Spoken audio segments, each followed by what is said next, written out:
اعوذ باللہ من الشیطان الرجیم بسم اللہ الرحمن الرحیم۔ السلام علیکم۔ آج ہم پڑھیں گے سورہ تکویر۔ اللہ کے نام سے جو بے انتہا مہربان اور رحم فرمانے والا ہے۔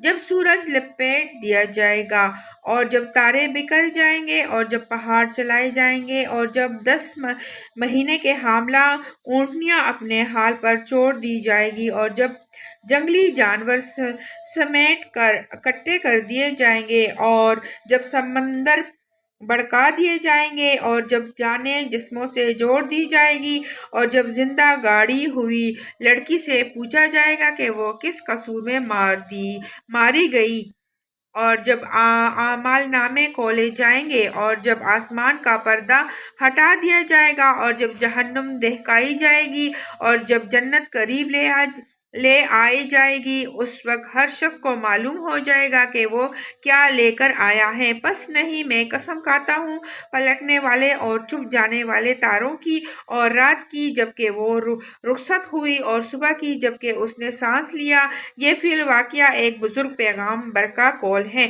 جو بڑی توانائی رکھتا ہے۔ عرش والے کے ہاں بلند مرتبہ ہے، وہاں اس کا حکم مانا جاتا ہے اور وہ بااعتماد ہے۔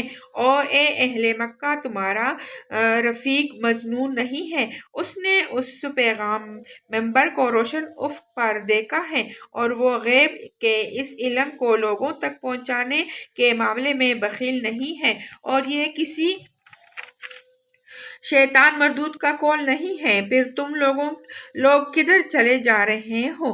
یہ تو سارے جہان والوں کے لیے ایک نصیحت ہے، تم میں سے ہر اس شخص کے لیے جو راہ راست پر چلنا چاہتا ہے، اور تمہارے چاہنے سے کچھ نہیں ہوتا جب تک اللہ رب العالمین نہ چاہے۔ صدق اللہ العظیم۔